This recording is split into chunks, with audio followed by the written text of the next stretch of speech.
Hello friends, welcome back to Let's Study by Sehba Suhail. Today I am back with very important topic that is branches of biology. Biology की तो वैसे बहुत सी branches हैं, लेकिन मैंने यहाँ पे 3 डिस्कस किए हैं. मैंने अपने प्रीवियस वीडियो में भी आपको बताया था. Botany the study of plants, zoology सब जाते हैं zoo means animals, logy means study. और ये जो लॉजी वर्ड है ये डिराइव है ग्रीक वर्ड लोगस से, जिसका मतलब होता है study. Microbiology study of micro organisms, वो ऑर्गेनिजम्स जिनको हम माइक्रोस्कोप के थ्रू देख सकते हैं, चाहे वो बैक्टीरिया हो, वायरस हो, प्रोटोजोअन्स हो. अब आइए branches of botany. Plant anatomy the scientific study of internal structures of plants. Internal अंदर के स्ट्रक्चर्स, चाहे वो प्लांट का रूट हो, स्टेम हो, लीफ हो, उसके इंटरनल स्ट्रक्चर की स्टडी को एनाटॉमी कहते हैं. और जनरली ये सेलुलर बेसिस पे इन्वेस्टिगेट किया जाता है with the help of microscope. तो आप लोग में से कोई बता सकता है कि father of Indian plant anatomy कौन है? Yes, professor P Jayaraman is the father of Indian plant anatomy. आइए second, plant morphology. Morphology deals with the external structures. Anatomy में हम इंटरनल स्ट्रक्चर्स के बारे में पढ़ते हैं और मार्फोलॉजी में एक्सटर्नल स्ट्रक्चर्स के बारे में पढ़ते हैं. Plant morphology is useful in distinguishing of plants. Various plants कौन सा, चाहे वो रोज़ हो, हिबिस्कस हो या मैंगो ट्री हो, मतलब उसके एक्सटर्नल कैरेक्टर्स को ही तो देख के हम स्पेसिफाई करते हैं कि ये कौन सा प्लांट है. Paleobotany study of fossil plants. Fossil is the remains or traces of once living plant. ऐसा प्लांट जिसके सिर्फ अवशेष ही रह गए हों, उसको जिस ब्रांच में आता है उसको पेलियोबॉटनी कहते हैं, और जो ये पढ़ता है उनको पेलियोंटोलॉजिस्ट कहते हैं. Anthology is the study of flowers. Mycology study of fungi. सबको पता है फंजाई को हिंदी में कवक भी कहते हैं. Phycology is the study of algae, और एल्गी को हिंदी में शैवाल भी कहते हैं. देखिए दो डिफरेंस है. Pomology is the study of fruits और anthology is the study of flowers. Plant pathology study of plant diseases.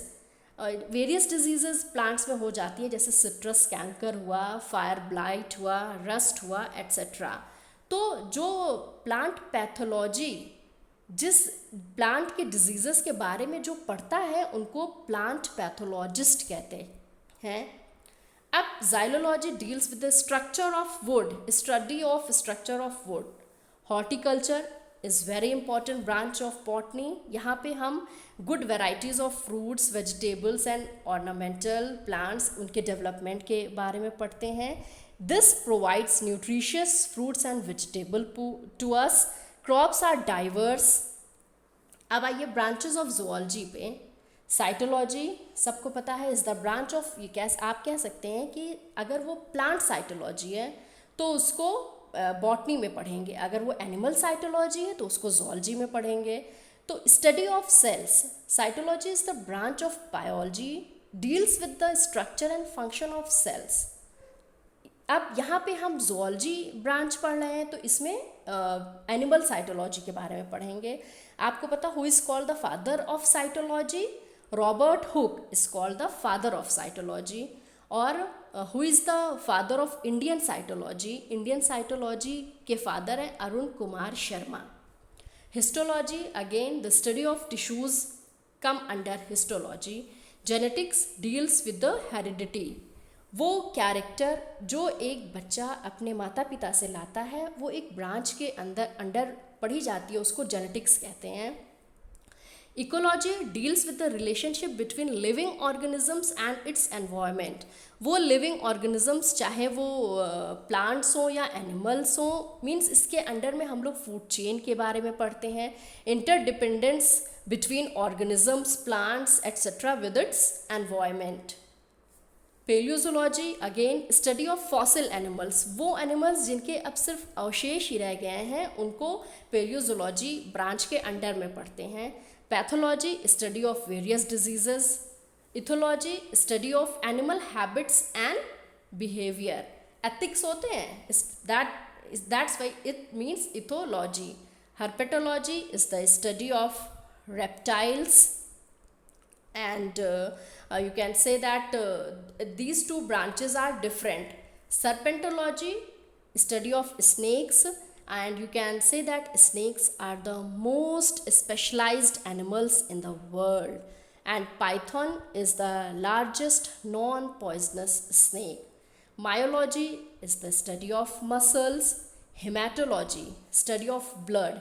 Heme is the scientific word for blood, इसलिए इस ब्रांच को हेमाटोलॉजी कहते हैं. इसमें सेलुलर कॉम्पोजिशन ऑफ ब्लड का पढ़ सकते हैं, ब्लड सेल फॉर्मेशन और इससे रिलेटेड वेरियस डिसऑर्डर्स जो होते हैं वो सब इसके अंडर में आता है. Gerontology is the study of process of ageing. Again, one very important branch of zoology, that is ornithology. Ornithology deals with the study of birds. और ये वर्ड देखिए, लोगस डिराइव हुआ था ग्रीक वर्ड, लोजी डिराइव हुआ था ग्रीक वर्ड लोगस से, लेकिन ornithology ये एक डिराइव्ड हुआ है लैटिन वर्ड ऑर्निथोलॉजिया, जिसका मीन्स होता है बर्ड साइंस. और आपको पता है doctor Salim Ali is known as the bird man of India. Very very important question, and he is a very famous man, and he is very famous ornithologist. Entomology, study of insects. आपको पता है अगर इस पृथ्वी पे सबसे ज़्यादा हैं तो वो कीड़े मकोड़े ही हैं, तो इनके स्टडी को हम एंटोमोलॉजी कहते हैं. Ichthyology is the study of fishes. Osteology, again osteo word is a scientific word given to the bones, तो osteology is the study of bones. And here 2 questions I have given you. I will discuss it in my next video, लेकिन आप लोग solve करने की कोशिश करिएगा. Which of the following subdivisions deals with fossils? A.